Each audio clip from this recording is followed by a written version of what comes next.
ये देखें जनाब, ये बोइंग 777 है, लैंड करने को आ रहा है अगर मैं गलत नहीं हूँ तो।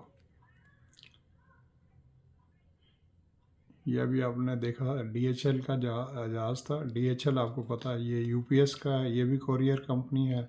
DHL भी कोरियर कंपनी है, इसी तरह TCS भी कोरियर कंपनी है।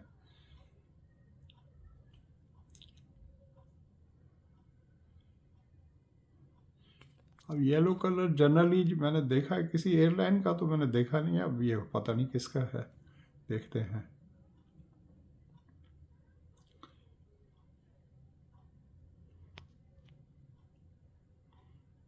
स्प्रिट है, स्प्रिट एयरलाइन, हाँ स्प्रिट एयरलाइन तो है, यस स्प्रिट तो है। काफ़ी सस्ती एयरलाइन है, और अब ये किसी के साथ मर्जर करना चाह रहे थे या कोई इसको ख़रीदना चाह रहा था, तो इसको रोका गया है। जो फेडरल गवर्नमेंट की एजेंसी होती है उसने रोका है उन दोनों को कि आप आपस में इसको ख़रीद नहीं सकते स्प्रिट को, क्योंकि इसके टिकट्स वगैरह काफ़ी सस्ते होते हैं। तो वो कह रहे हैं फिर कंपटीशन तो ख़त्म हो जाएगा।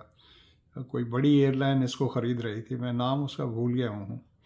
इसके टिकट सस्ते होते हैं काफ़ी कंपेरेटिवली। इसमें क्या सादगी होती है कि सिर्फ आपको एक जगह से दूसरी जगह पे पहुंचा देते हैं, और अंदर चौंचले नहीं होते कि आपको रिफ़्रेशमेंट सर्व कर रहे हैं और ये है पानी पिला रहे हैं, ये चौंचले नहीं होते। तो स्टाफ भी उनके पास कम होता है कंपेरेटिवली, एक या दो एयर होस्टेस होती हैं बस।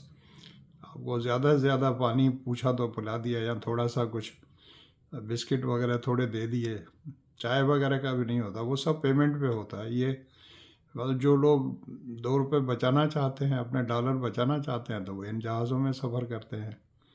तो ये स्प्रिट एयरलाइन का जहाज़ है। देखा येलो कलर रखा हुआ है, और येलो कलर के बारे में आपको बताऊं, जिनको पता नहीं है उनके लिए है कि येलो कलर सबसे ज़्यादा विजिबल होता है दिन के टाइम में। तो इसी तरह आप देखें जो टैक्सीज़ होती हैं उनके कलर में भी येलो ज़रूर होता है। ब्लैक और येलो का कॉम्बिनेशन होता है फुटपाथ के ऊपर, और वहाँ जहाँ पर भी ज़ेब्रा क्रॉसिंग वगैरह होती है वहाँ पे भी येलो और ब्लैक का होता है, या येलो कलर ज़रूर होता है। अब ये जहाज़ आ रहा है, अब समझ में नहीं आ रहा कि लैंड करने आ रहा है या टेक ऑफ किया है इसने।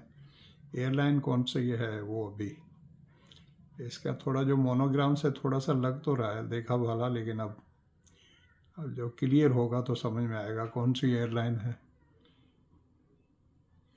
बज़ाहिर तो लगता है जैसे टेक ऑफ किया है और जा रहे हैं, जहाज़ रवां दवां है अपनी मंजिल की तरफ। अब यहाँ से तो ये भी नहीं पता चलता कि किस तरफ जा रहा है, जब तक कि कोई एक्सपर्ट हमें बता ना रहा हो कि ये जहाज़ कहाँ जा रहा है, कुछ पता नहीं चलता। आप एयरपोर्ट पर बैठे हो तो भी आपको पता नहीं चलता, क्योंकि अब वहाँ से ये इस तरह जहाज़ नज़र नहीं आते जैसे आप बाहर बैठे हुए हों। और ये तमाम एयरपोर्ट्स के ऊपर जो है ये बने होते हैं, मतलब बने क्या होते हैं, लोग बना लेते हैं एरोप्लेन्स को स्पॉट करने के लिए, लोग बना लेते हैं। और रनवे के हिसाब से कि कौन से रनवे पे वो टच डाउन, कोई टच डाउन की तरफ बना लेते हैं और कोई टेक ऑफ की तरफ बना लेते हैं। और मोस्टली लोग इसको प्रेडिक्ट कर लेते हैं, क्योंकि जहाज़ के लिए हमेशा पायलट के लिए अच्छा होता है कि वो अगेंस्ट द विंड जो है, मतलब विंड का जो डायरेक्शन हो उसके ख़िलाफ़ जो है वो टेक ऑफ ही करता है, और ख़िलाफ़ भी वो लैंडिंग करना चाहता है। रीज़न उसका ये है, लैंडिंग के वक्त उसको रेजिस्टेंस चाहिए, रुकावट चाहिए। तो वो हवा जब आपके सामने होगी तो आपको रुकावट होगी। और इसी तरह टेक ऑफ करते वक्त जो है आपको जहाज़ को ऊपर उठाना है, तो सामने आपके जितनी हवा आपकी तरफ आ रही होगी ज़्यादा, तो उतना आप विंग्स जो है उनको मूवमेंट करके और जहाज़ को ऊपर उठा के ले जा सकते हैं। और जो टेक ऑफ है वो शायद आपको इल्म में होगा कि 45 का एंगल जो है, अब ये देखें जहाज़ टर्न कर रहा है और ये राइट की तरफ टर्न कर रहा है। और एक और बात आपको बता दूं कि जहाज़ में एक इंटरनेशनल रूल है कि इन केस ऑफ इमरजेंसी दोनों जहाज़ जो एक दूसरे के आमने सामने हों, या कोई सिचुएशन ऐसी क्रिएट हो जाए डेंजर वाली, तो उसमें दोनों को ये कमांड, मतलब इंटरनेशनल रूल्स है कि दोनों राइट की तरफ टर्न कर जाएंगे।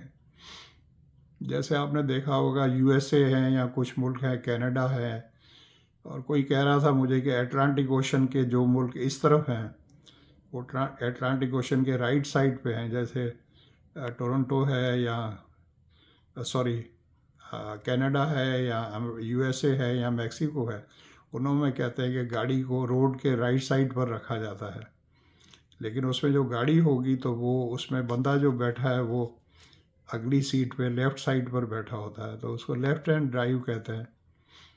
लेकिन रोड पर आप जब चला रहे होंगे तो कीप राइट होता है।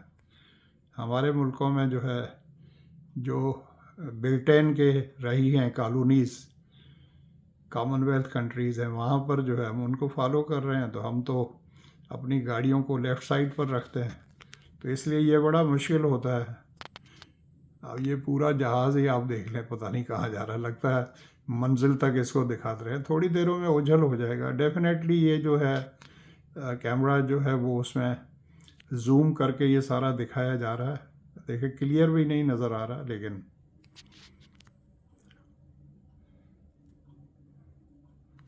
तो मेरा ख्याल है ये वीडियो काफ़ी हो गई है, 6 मिनट हो गई, फिर दोबारा आपको दिखाते हैं थोड़ी देर